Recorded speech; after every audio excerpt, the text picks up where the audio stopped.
بسم اللہ الرحمن الرحیم۔ السلام علیکم ورحمۃ اللہ وبرکاتہ۔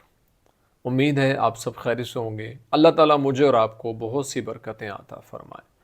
آج کی ویڈیو کا عنوان اس حوالے سے ہے کہ خواب کے اندر پھول دیکھنا اپنے گھر میں یا اپنے گھر میں کئی طرح کے پھولوں کو دیکھنا، اس کی کیا تعبیرات ہیں، بزرگ اس کے بارے میں کیا فرماتے ہیں۔ اگر آپ اس کی تعبیر جاننا چاہتے ہیں تو ہماری ویڈیو کو اینڈ تک ضرور دیکھے گا۔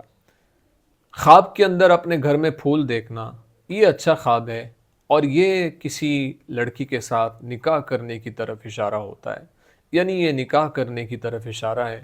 اس لیے خواب دیکھنے والے کو پریشان نہیں ہونا چاہیے، اور نکاح ایک خوشی ہوتی ہے تو یہ خوشی کے ملنے کی طرف بھی اشارہ ہے۔ اس لیے خواب دیکھنے والے کو پریشان نہیں ہونا چاہیے، اللہ تعالیٰ کا شکر ادا کرتے رہنا چاہیے۔ یہ اچھا خواب ہے۔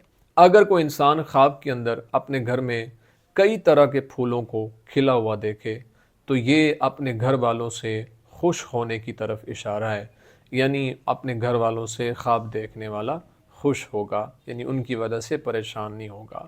تو امید ہے آپ کو ویڈیو پسند آئی ہوگی۔ اگر پسند آئی ہے تو لائک، کومنٹ اور صدقہ جاریہ سمجھتے ہوئے اس کو شیئر ضرور کریں، اور اگر ہمارے چینل پر نیو ہیں تو ہمارے چینل خواب نامہ یوسفی کو ضرور سبسکرائب کریں، بیل آئیکن کے بٹن کو دبا کے آل پہ کر دیں۔ زندگی رہی تو انشاءاللہ نیکسٹ ویڈیو میں آپ سے پھر ملاقات ہوگی۔ السلام علیکم ورحمۃ اللہ وبرکاتہ۔